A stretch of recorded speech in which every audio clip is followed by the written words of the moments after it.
represent many things that you may have thought you couldn't do. It was just incredibly exciting. It was such a feeling to know that you could actually walk over these coals, something that would paralyze you before, and that you could actually conquer it if you really wanted to. It was like, my God, I can't believe it. If I have done this, I can do anything. It just makes you wonder just exactly what human beings can really do. I'm sure that everyone gets something out of it. It may be something small, or in many cases it's something very large that turns people around, changes their whole life, and makes them a better person.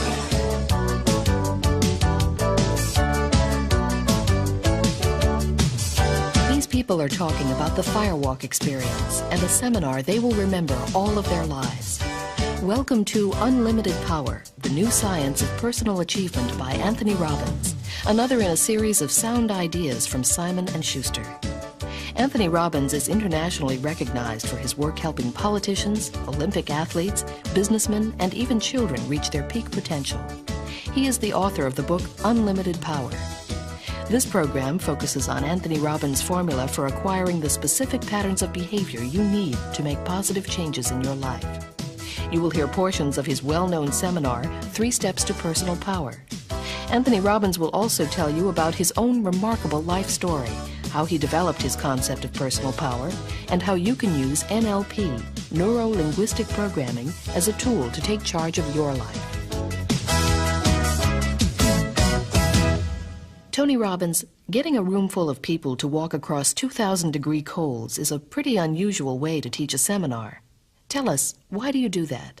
One of the first things I want to make clear is that the Firewalk seminar, Fear into Power, the Firewalk experience, is not designed to teach somebody to walk on fire. That's not the purpose of it. And if it was, we would build a fire and 5 minutes later I'd take everybody out to walk. The only difference between someone being able to walk on fire and someone not being able to walk on fire is getting themselves to change their belief systems about what they're capable of doing, of what is possible for their life. So we use the Firewalk simply as a metaphor. The purpose of the seminar is to teach people a set of very specific skills about how they can break through fears and limitations. Because it's my personal belief that no matter what you want to accomplish or achieve in your life, part of what keeps you from attempting to do those things or really developing a strategy is your own fears. Fear of failure, fear of success, fear of rejection, fear of pain, fear of the unknown. And what we do in the seminar is teach people specific skills on how to break through that and develop their own personal power. And now, let's join that seminar. Here's Anthony Robbins. This is a communication seminar. Tricked you. If I would have said, this is a communication seminar, how many of you would have showed up? Yeah, that's what I was afraid of. 2. 2 instead of 300. Okay. The reason it's a communication seminar is because I believe that communication is the key to your life. In fact, you might want to start your notes with the following phrase. This is what this seminar is all about. Write down, the quality of my life is the quality of my communication. The quality of my life is the quality of my personal communication. Here's what I mean by this. In order to have any experience in life and know whether it's good or bad, you have to communicate with who? Yourself. See, the quality of your life is how you communicate to yourself. How many of you have ever had a relationship where somebody maybe left you? Anybody had that experience? Anybody here? Now, when that person leaves, you have several ways to communicate to yourself. The quality of your experience will be determined how you communicate about that situation. You might say, I'm not good enough, so they left me. Or you might say, thank God they left, so they made room for somebody who's right for me. It all depends on the way you communicate to yourself. That'll determine how you feel, how you act, how you behave in your future. So to me, the quality of your life is the quality of your communication. Number 1, with whom? Yourself. And number 2, with others. Communication with others is what we all want. We want a sense of connectedness. See, how many of you here would really like to make a major difference in the world? Can I see a show of hands? Okay. How many of you would like to lie on the beach and get tan? Does that cause a problem sometimes, right? Like, there's part of you here working to make a difference in the world, the other part is going, no, I want a tan, right? And you got this pull in between, right? And it doesn't really assist. How many of you out there would like to be totally financially independent? Can I see a show of hands? Great. How many of you also feel like sometimes in order to do that it seemed like it took away from your sense of appreciation of others or your spirituality? Anybody have that experience ever? See? But do you have to give both those up? No, you can learn how to integrate them. You can have the best of both worlds. How many of you would love to have a totally one-on-one committed relationship with someone, totally focused, monogamous? How many would like to have something like that? Great. How many of you get attracted to all kinds of people? Okay. Does this create a problem? What's it called? Inner civil war. Right? And what we want to do is show you how to resolve that, because that's where the power is. The power comes when you know how to integrate yourself. So congruency is our goal tonight. And the way in which we're going to help you to become congruent is we're going to share with you some experience, some background on myself, some ideas on NLP, some ideas on personal power. And as we work on that, the portion that you'll be getting of my communication consciously will be the ideas of personal power, my background. That is, if you looked at human communication, you'll find out that only 7% of human communication is words. Only 7% is words. See, when someone's talking to you, that's the smallest part, what they're saying with physical words. 38% of human communication is tonality.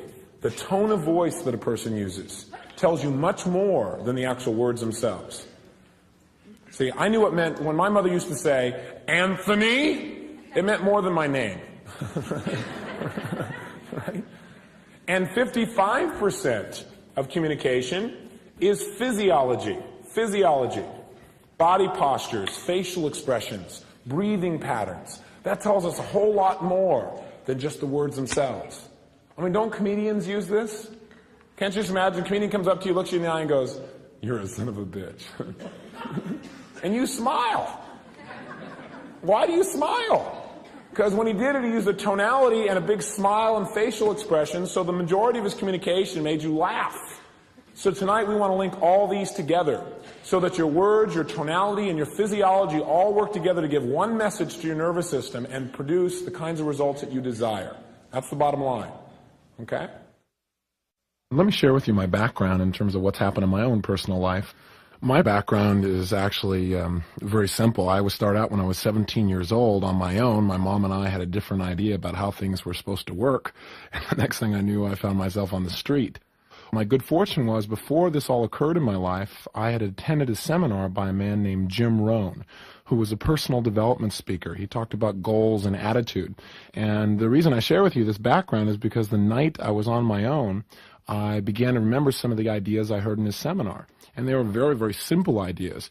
But I also realized, and hopefully you do too, listening to this tape, that it doesn't take a lot of ideas to change your life, and it doesn't take a complicated idea to change your life. All it takes is an idea that you're willing to take in and use. And I used two of his ideas, and they were basically, one, that no matter what happens to you in your life, it's not what happens that makes the difference in the quality of your life, but rather what you do with what happens. And the second phrase that stuck out in my mind that really made a difference in my life was I realized that for things to get better for me, I'd have to get better. For things to change in my life, I was going to have to change. I could try and change my mom, I could try and change the world, I could try and change, my employer, but none of that was going to change my life like if I worked on me.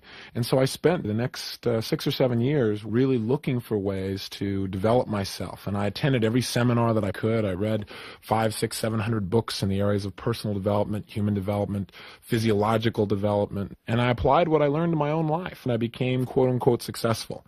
Success in my mind at that time basically meant doing what I wanted, when I wanted, where I wanted, with whomever I wanted, as much as I wanted. Having that total sense of freedom, that to me was success. And I had that. And then I got to a point where all of a sudden I got very uncomfortable with my success. And I began to sabotage it. My good fortune was that I finally came to a point where I felt like I'd hit bottom.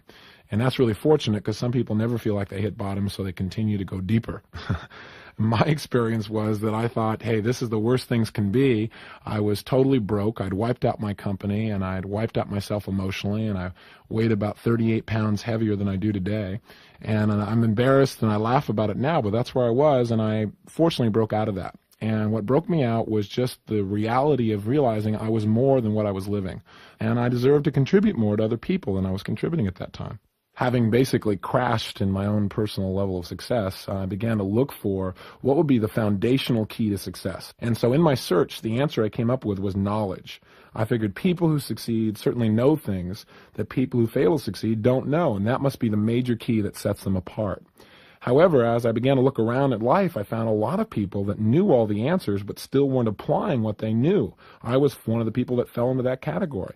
So I realized knowledge was not enough, and I came up with what I consider to be the one foundational key to all success, and I call that personal power. Personal power. And next to the words personal power, write down what it means. Personal power means the ability to act. The ability to take action. That's really what separates people. The ability to take action. See, how many of you have ever had an idea for a little gadget, a little device, a little something you thought the whole world would probably buy or use? How many have had an idea for something like that? Look at this, 3/4 of the room. How many of you same people walked in a store 6 months later and found your idea was stolen? There it was on the shelf. Right? Almost all of us have had that experience. Now, what was the difference between you and that other person? Was the difference talent? Was the difference intelligence? No, the difference was action. The difference was personal power. When I looked around at people in this culture succeed on a really massive scale, on a large scale, the thing that became apparent right away as I began to look at it is they all had the ability to take action. They had the ability to use what they knew. Many of them didn't have a lot of talent, did not have a lot of skill, and yet they used what they did have and they produced outstanding results. That's really what separated them. I mean, have you ever heard of a guy named Colonel Sanders, for example? Yeah. Colonel Sanders became a super success and changed the eating habits of this country. Why? Because he started out when he was young? Because he had lots of capital? Because he had lots of marketing education? Is that how he did it? No. Were any of those true? No, none of them were. Colonel Sanders started when he was how old? 65 years old. At age 65 years old, he got his first Social Security check, and it was for $99. And the bottom line is, he said, I'm going to change this. Now, what resources did he have? Well, he had one thing. He had a chicken recipe that a lot of people liked. That was it. Nothing more. But he also had something called personal what? Power. He took the idea and he did something with it. So what he did is he immediately went out and started talking to people. He hit the streets and he walked in the first place and he went, hello, my name is Colonel Sanders. I got the best chicken recipe in the whole world. My chicken recipe is better than anything you've ever tasted in your whole life. And you know what? I don't even want any money for it. All I want to do is give it to you. And then all I want you to do is to pay me a percentage of the profit that you make on every piece of chicken you ever sell for the rest of your life. Now, what do you think this guy said? Oh boy, I've been waiting for a fat guy like you with a white beard and a white suit to come in and sell me his chicken recipe. You think that's what he said? No, he said, excuse me, sir, but your brain is fried. What do you think you are, Santa Claus in the summer in this big fat white suit? What do you think I am? Somebody stupid? I'm going to give a percentage of my profit? I got my own recipe. Get the heck out of here. Now, a lot of people would have quit there. But Colonel Sanders had a thing called personal what? Power. So he went to the next person. And guess what? They threw him out too. Guess how many no's Colonel Sanders got before he got his first yes? 1,009 no's before he got his first yes. 1,009. How many of you, after about 500 no's, would say, I better check my recipe? Right? How many of you, after 1,000 no's, can honestly say you would have still kept on knocking on doors? Let me see a show of hands. 2 people, 3 people. That's why there aren't many Colonel Sanders in the world, I guess. See, Colonel Sanders understood what it takes to succeed. What it takes is you must try until. You must get yourself to take action until you succeed. See, we teach our kids that. Kids try something that doesn't work, they come to you and go, oh, this won't work. What do you tell your kid? Try again. What if they come back and say, oh, it still doesn't work? What do you say? Try again. And they come back and say, oh, it still won't work. What do you say? Try again. Now, is that what we do as adults? No, we go try something, we don't succeed. If we try again, we make sure nobody knows about it. Because we don't want them to know that we failed, right? I mean, how long do you give your average baby to learn how to walk? How long do you give your average baby to learn how to walk before you shut them off and don't let them try anymore? You go, what are you, crazy? My baby's going to keep trying until he or she walks. You go, magic formula. No wonder almost everybody in the whole world walks. Right? The bottom line is that they try until. So that's personal power. That's what sets people apart. How many of you have ever had an experience in your life where you saw somebody and they seemed to have more success than you, and you said to yourself, I know I'm more intelligent than they are. How come they're succeeding on a higher scale? How many of you have had that experience? Hey, you know why? It doesn't matter how much intelligence you have. What matters is how much action you can produce. See, a lot of people teach to just affirm everything and it'll change. That's not how it works. Affirmation without discipline is the beginning of delusion. Affirmation with discipline creates miracles. You must have both affirmation with discipline to produce results. You've got to make sure that behind your faith there are some works. Otherwise, your faith will produce nothing. So then the obvious question that comes up is, how come everybody doesn't take action? Right? Isn't that the next question? Well, the reason is that there are three elements that cause people to succeed. There are three steps to personal power that are necessary to produce the results. And here's number one step to personal power. It's called energy. Energy. See, how many of you can remember a time in your life, a day when you woke up feeling really lousy? How many can remember a day like that? For some of you, it was recent. Now, when you wake up feeling like really lethargic, really lousy, do you usually jump up and go, God, I can't wait to go out and make the world work, help as many people as I can, and make the whole world the way it should be? Is that usually what you do when you wake up feeling lousy? No, what do? You drag yourself out of bed and you go, oh, God, not another Monday. Right? See, it takes energy to do anything that you want to do in your life. And if all you can do is barely make it through the day, you're probably not going to be trying to figure out how to make your life work in every way possible. So energy is the critical key. Now, is energy all you need to succeed? No. So that's only step one to personal power. So the bottom line is you can get all excited about changing things. You can get all excited about making your life work, but that's not enough by itself. You need more than excitement to produce results. You can be excited about lifting 1,000 pounds until you get to the gym. And then you need more than excitement, don't you? So you need the second key to personal power. The second key, jot it down. The second key is a thing called skill. Skill. So there are two kinds of skills that I think it's imperative for human beings to have for themselves. Two kinds of skills it's important to master. And let's have you jot them down. Here we go. Skill number one. The skill or the ability to specifically define exactly what it is that you want. See, when you ask most people, what do you want? What do they say? I don't know. You've got to know what it is that you want specifically. So that's skill number one. Skill number two, the skill or the ability to specifically define exactly what others want, and then to fill others' needs quickly and elegantly. What I've discovered in my life, at least, is that if you can find what other people want and you can fill their needs truly, then there will be no problem with you being able to fill your wants, your desires, your needs. That's just the way it is. Now, the most powerful tools that I know of for defining human needs and being able to fill those needs quickly and elegantly come from the technology known as neuro-linguistic programming. Neuro-linguistic programming. N-E-U-R-O, linguistic programming. Neuro stands for the nervous system. Linguistic stands for language. Programming is a system that you install to consistently produce a result. Neuro-linguistic programming, or NLP, is the science of how language, both verbal and nonverbal, affects your nervous system. Your ability to do anything, from walk on fire to make $1 million, all comes from your ability to manipulate your nervous system. The more effective you are at this, the more effective you are at producing any result in your life.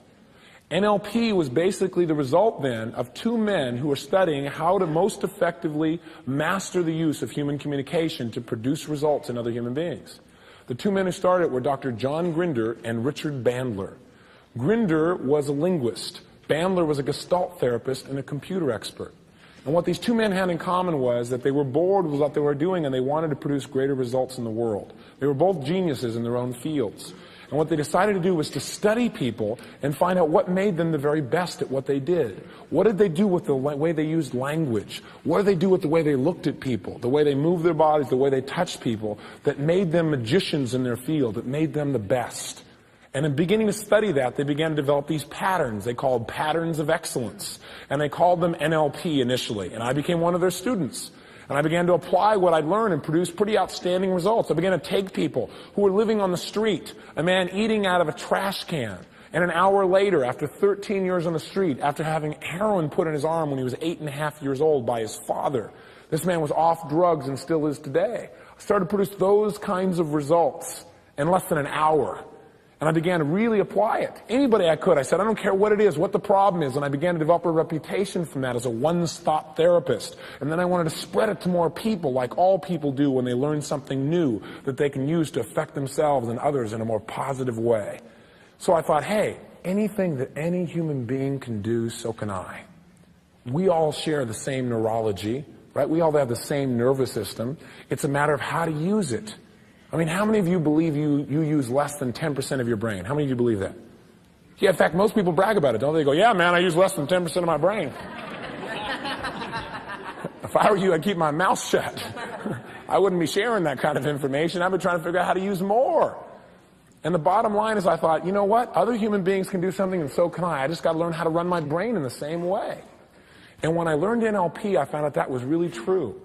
I should clarify modeling, because modeling is the key to duplicating any form of human excellence. So why don't I give you 3 keys to duplicating any form of human excellence, whether it be business, personal, emotional, anything else. See, I don't believe in talent in the traditional sense of what most people think of as talent. I don't believe in it as being something just genetic, that's just there. I believe that talents are developed. Now, I know that there are certain people that are born with genetic advantages. I also know that there are people that don't have genetic advantages who are able to produce outstanding results by using their brains in similar ways. So I'd like to give you the 3 keys to duplicating any form of excellence. Here's how you model success. Number 1, you model or duplicate the belief systems of the person who is successful. If someone is successful at something, the first thing you must do to be able to produce the same kind of results is duplicate their beliefs. Now, I know that sounds very simple, and it is simple. It's also very powerful. Beliefs are the filter that turn on or shut off our ability to produce any results in life. See, when you say I can't do something, you're absolutely right, because you shut off that part of your brain that can do it. You give yourself an embedded command. Remember, whether you say you can do something or whether you say you can't, you're right. Because when you say you can't, you program that. When you say you can, you open up the possibilities in your nervous system. So that's number 1, duplicating beliefs. Here's number 2. You must duplicate that person's mental syntax. You must duplicate the person's mental syntax. Now, syntax sounds like a complicated word, but it's actually very simple. Let me give you an example of syntax. If I say to you, the dog bit Johnny, you all know what that means. What if I say, Johnny bit the dog? Okay, yes, you got it. Okay. Now, it doesn't have the same meaning, does it? Now, did I add or subtract words? No. All I did was change the order and sequence, also known as the what? Syntax. Syntax is order and sequence. And when we change the order and sequence of things, we change their meaning. Okay? That's critical. Now, let me explain to you what I mean by mental syntax. We all have 5 senses. And the order in which we use these 5 senses determines what part of our brain and nervous system we use and the kinds of results we generate. For example, some people, in order to produce a result, see things and then they say something to themselves and that gives them a feeling. Other people try and get a feeling and then see things and say things to themselves. It depends on the situation. But I want you to know the order is like a combination lock to the brain. And if you use one order, you're going to get one vault open. And if you use a different order, you're going to get a different vault open. So you've got to know how to use your brain. And syntax makes a difference. Now, how do we discover somebody's syntax? Well, one way is to watch their eyes. Because what Bandler and Grinder, the founders of NLP, discovered was that when you are visualizing, for example, you look in a certain place. When you're having deep feelings, you look somewhere else. When you're talking to yourself, you look somewhere else. When you're remembering things, you look to one side of your face. When you're making things up or creating things or constructing things, you look to another side. Now, this is not like body language. Body language make you believe that if someone is doing this, it means they're what? Closed. How many of you have ever done this when you weren't closed? How many have done that? So that's not science. These eye movements are science because in order to use those portions of your brain, your eyes have to move in those positions. It's a fact to access that part of your brain. Okay? Here's the third key to duplicating any form of human excellence. You must duplicate a person's physiology. Their physiology. Physiology is posture, breathing patterns, tonality, facial expressions, muscular tension or relaxation. Physiology will determine how people use their brains.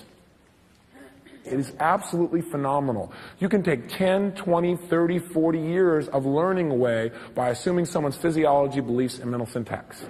Oftentimes, you can learn something in 20 years in a day, or a month, or a week, or at least half the time it took them. Depends on the situation and how complex it is.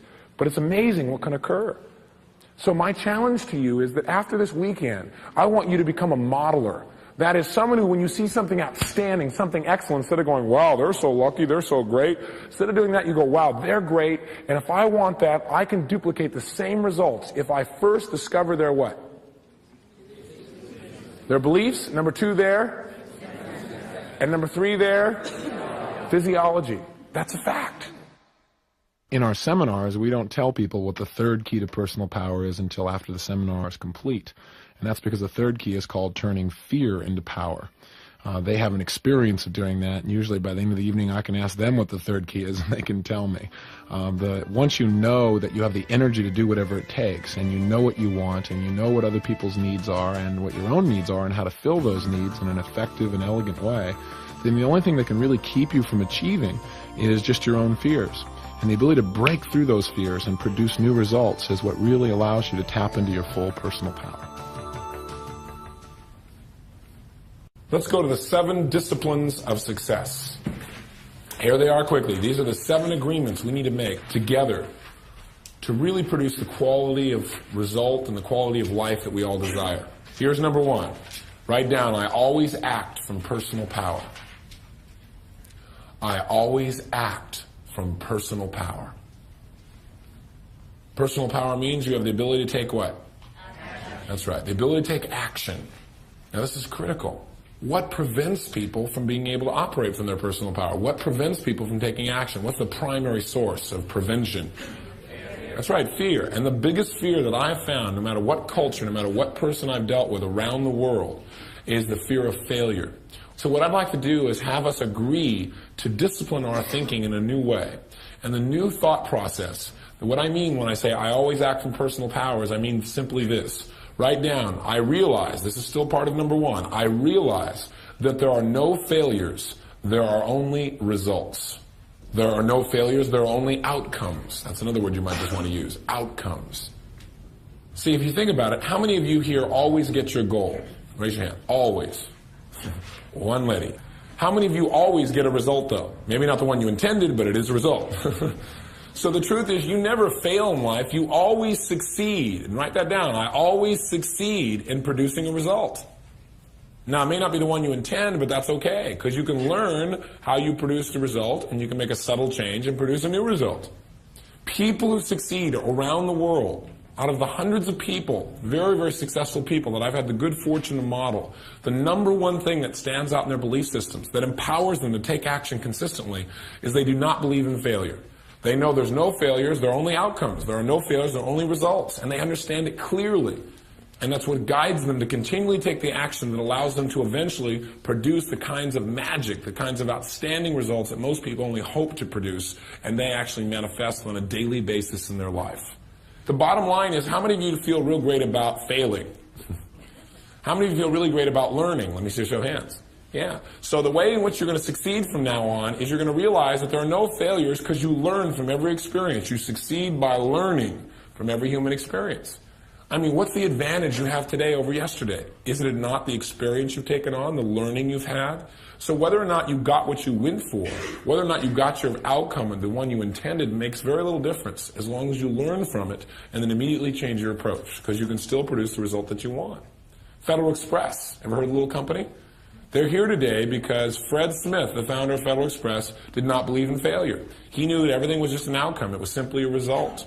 When he went to, I think it was Yale University that he went to the business school there, and he came up with this idea for Federal Express. Well, you know, here's the best business minds in the country. You know what they gave him? A C- on his report. They said it was an absurd idea. It was ridiculous. No one would ever pay for overnight packages like that when they could use the U.S. mail. Right? Now, fortunately for him, he didn't look at that as failure. He looked at that as a result and decided he was going to still go for it. He took all the money he had and he invested it in this company. On the first day of business, Federal Express planned to deliver 167 packages. They delivered 7, 5 of which they sent to themselves by themselves. So there were only 2 public customers out of that first batch. He's got tremendous amounts of money on the line. We're talking about airplanes, right? We're talking about shipping services. Now, most people said, hey, buddy, you better watch out. You better change. You better do something. And his approach was, that's excellent. We figured out how to send 2 packages effectively. Now we just have to enhance the numbers. And he did not look at it as failure. Can you imagine Federal Express? It's now a $1 billion a year corporation. Why? Because Fred Smith understood clearly that there are no failures, there are only outcomes. If we change our approach, we can make it the way we want it. I can guarantee you most of the people in those days never could imagine that it could be a $1 billion company, but Fred Smith knew if he kept changing his approach, if he didn't store it as failure, he could produce any result that he wanted. And by the way, people who know there's no such thing as failure get paid very well. Very well. Because they can do things that other people can't do. You know, Fred Smith now makes about $50 million a year in personal income. Now, you can't live on that, but it's a good start. See, so if you want to get paid well, you got to learn how to operate from personal power, which means there's no failures, there are only outcomes. Number 2, write down, I am totally responsible for my world, or I create my world. How do you feel when I say the word responsible? How many of you like that word? It feels really light. Only a few. So what I might want to do is give you another word. How about, instead of responsibility, how about taking charge? How many of you like that word, taking charge? Look at this. Now notice they can mean the same thing. For me, being responsible means I get to take charge of my life. Because see, if I'm not responsible, then what happens if somebody else is in charge of my life? And there is a belief system in this world that many people share, and that belief is this, that no matter what happens to you in your life, you created it on some level. You're responsible for it. If it isn't there as a result of your physical actions, it's there as a result of your mental actions. That thoughts are things, that as you think, so you become, so you attract, so you manifest. Now, how many of you already have that belief system? You believe you create your world. Great. For those of you who don't, let me just tell you a reason why you might want to believe in it. I don't know that it's true, by the way. I'm not going to tell you anything this weekend is absolutely true. Because you know what I found out? They're just my beliefs. And I can get lots of people to believe the way I do, and I can make myself feel like that's how it is, but the truth is none of us know how life really is, not on an esoteric level. So oftentimes you'll hear me this weekend use the word lie. And when I say I want to tell you a lie, what I'm talking about is I want to tell you a belief that I hold, but I'm also smart enough to know that by saying the word lie, I keep myself open to the fact that it's just my belief system, and it could be another way.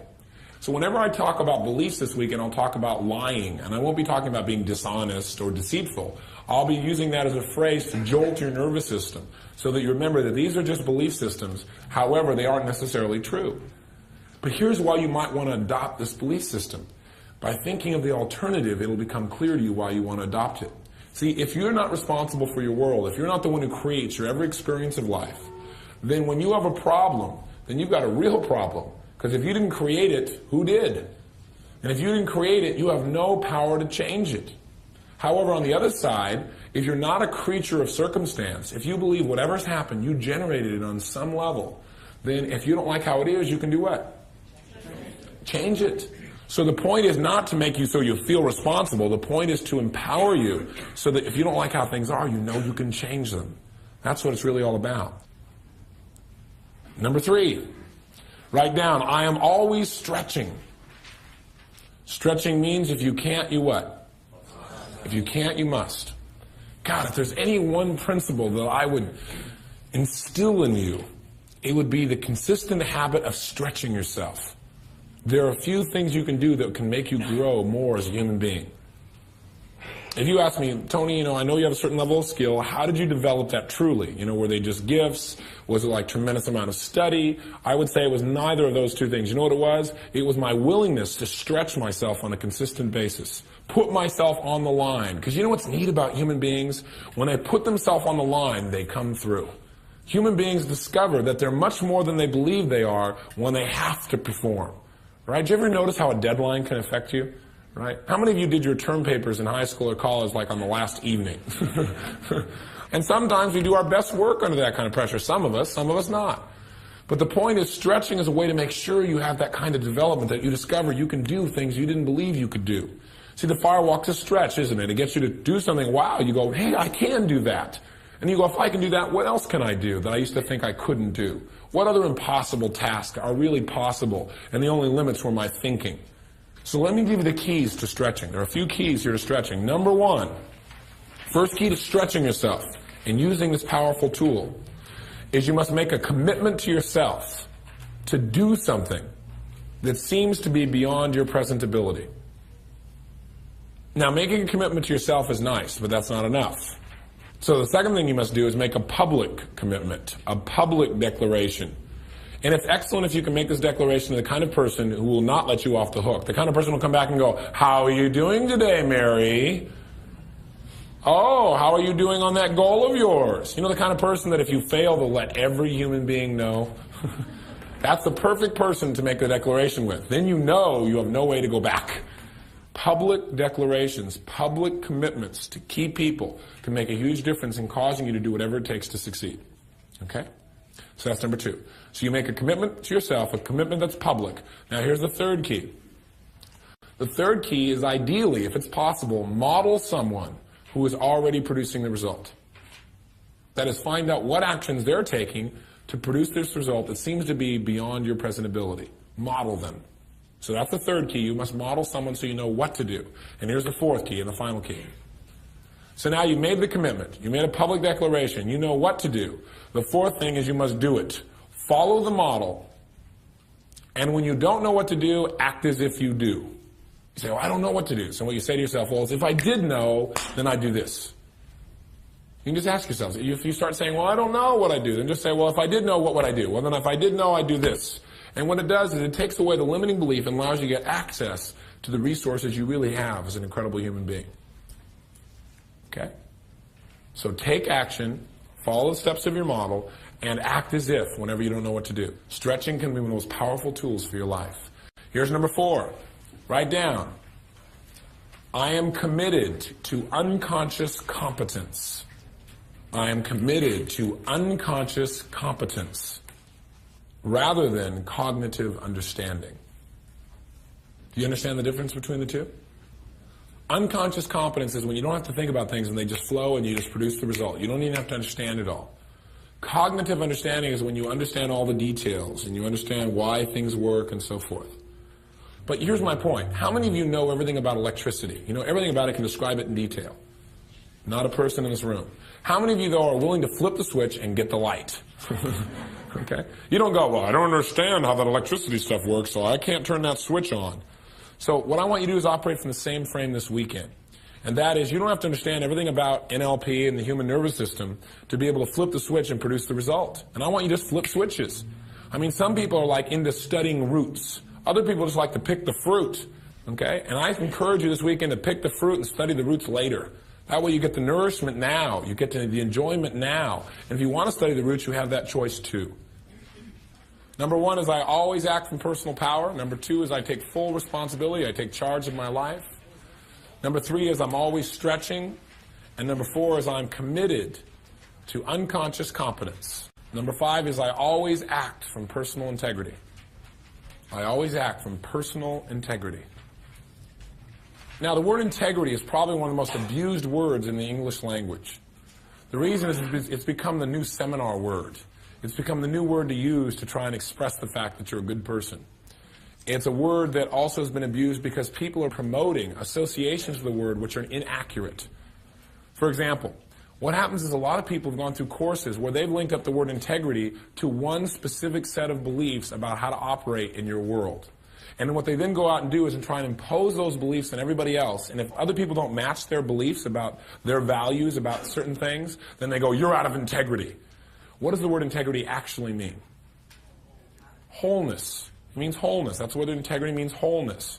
The truth of the matter is, if you want to link integrity to personal values, then what you have to realize is to know if somebody is in their integrity, you have to know if they're being whole or being true to themselves. See, if somebody has a set of values and they're different than yours, and they follow their values, you can't say you're out of integrity. You might say, your integrity is different than mine. I mean, there's a good phrase that's good to remember in human conflict, and that is, no matter how thin you slice it, there's always two sides. Spinoza said that. Write down, I always lie with integrity. I always lie with integrity.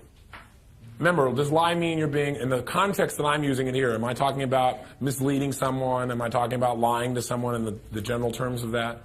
Am I talking about being dishonest? No, what's the purpose of lie? What are we using it for? To remind ourselves that our beliefs are only whose beliefs? Our own. And they may be inaccurate, even though we believe them to be true. And by saying lie, we're reminding ourselves that these are just beliefs. They're not written in stone, and someday we may change them if we find something else is bigger or better or empowers us and others in a better way. So lying with integrity is remember your beliefs are just your own and keep your beliefs. As long as you believe they're true, make sure your daily actions match your belief systems. Number 6, the meaning of communication is the response that you get. Here's what I mean by this. A lot of people have been taught that if you communicate to somebody and they don't get your communication, that that's their stuff. In other words, I come along here, and I come up to Joel and I go, Joel, I love you. Okay? And I put a size 16 in his face. Okay? And he gets all upset. Now, what some people have taught is I go, Joel, that's all your stuff. I intended for you to feel loved by that. You didn't feel loved. That's all your junk. Now, you can imagine the amount of rapport that builds. Doesn't that really enhance the relationship? Right? But that's how some people have been taught. My teaching to you is this. The meaning of communication is the response you get. So if I come and say, Joel, I love you, and he gets upset, instead of going, that's all your stuff, Joel, I can't even believe this stuff, what I know is that that's the meaning of my physiology, this tonality, and that word to him. Even though that may not be my intention, that's what it means to him. So if I don't like the result I'm producing in him, then I need to do what? Change. Because I know the meaning of the communications response I get. So that means anger to him. Love means anger to him. So I just need to change my approach.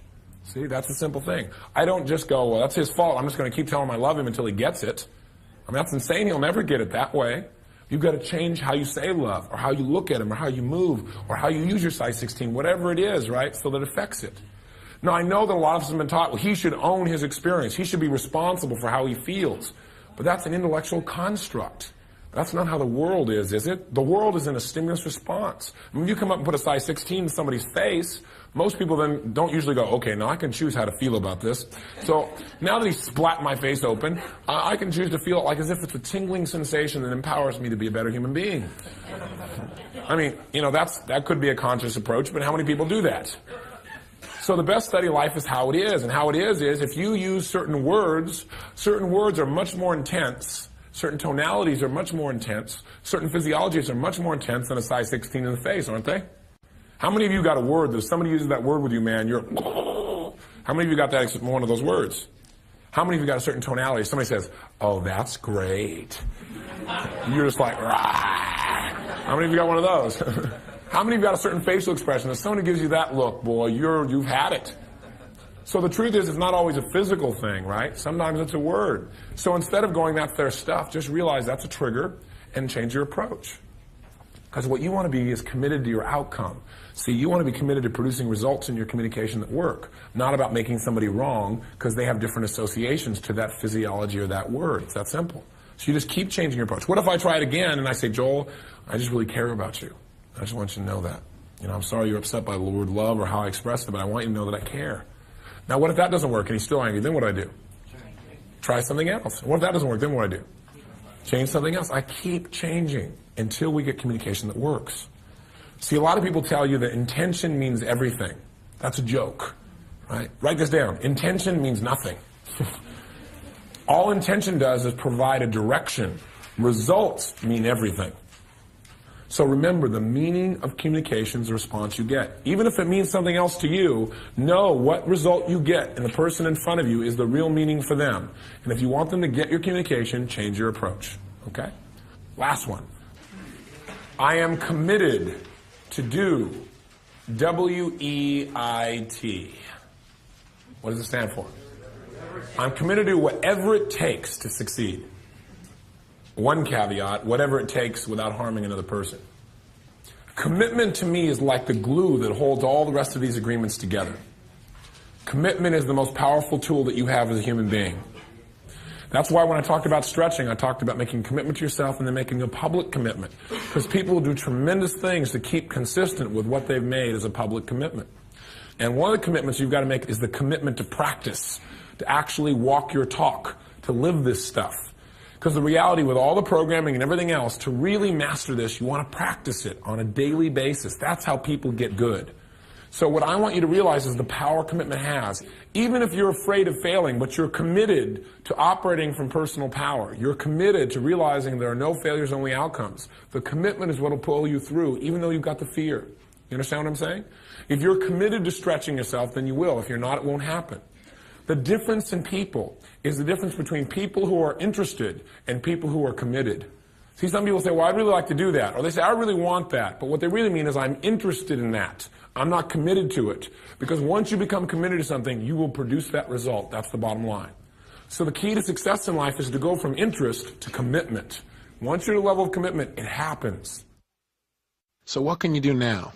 You listen to 50 minutes of conversation and lists and ideas, and unfortunately in a short period of time when there aren't a lot of specifics that can be provided of what to do, but let me give you a list of a few things. Another group of 7, I like numbers, another group of 7 things you might want to look at in your life that could help you to immediately make changes. These are 7 things that in my modeling of super successful people who have really succeeded both on a cultural level and on a personal level, 7 character traits that I see that they have in common. Whether they be a Bruce Springsteen or a Spielberg, a Martin Luther King, a John F. Kennedy, Ted Turner, Tina Turner, these are the things I think they have in common. So let me give them to you. 1.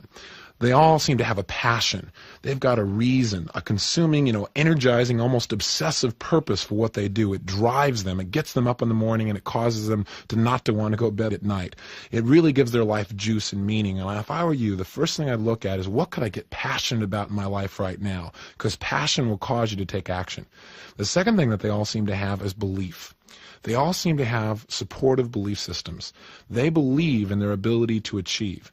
And right now, by yourself, you already have ways to look at your life differently and to change your beliefs.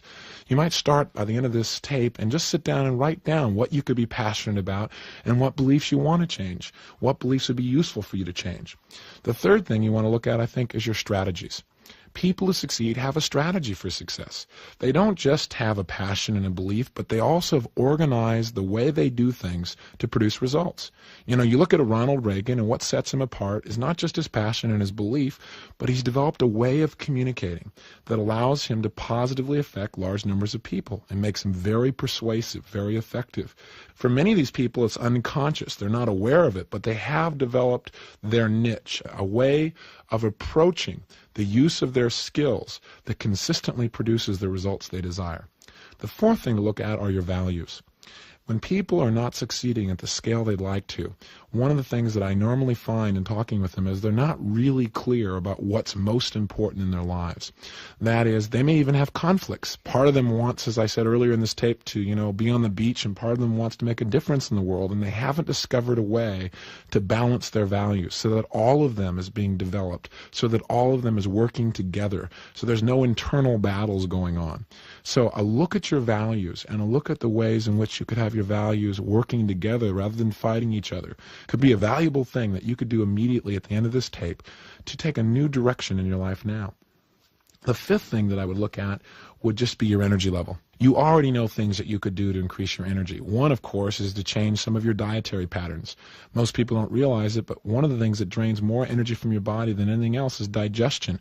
Learning how to eat what you eat in a way to maximize your energy level could make a major change in the quality of your life. So look at that. How could you maximize and get more out of your own personal energy? And then, of course, sixth, bonding power.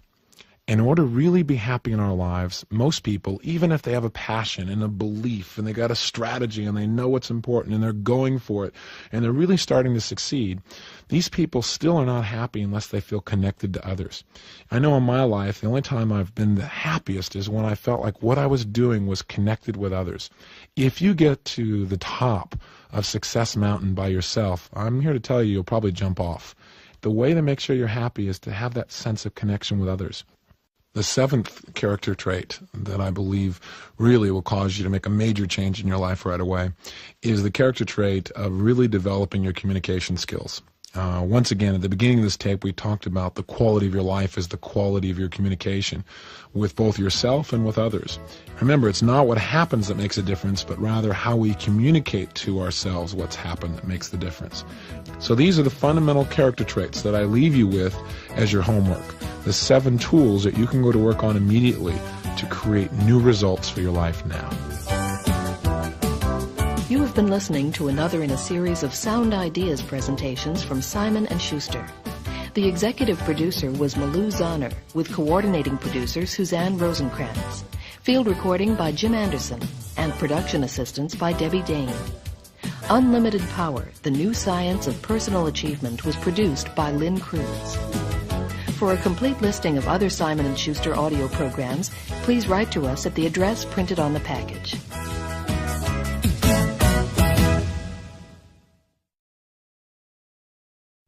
Also available from Simon & Schuster Audio, Anthony Robbins' Awaken the Giant Within, Giant Steps, and Unlimited Power, A Black Choice.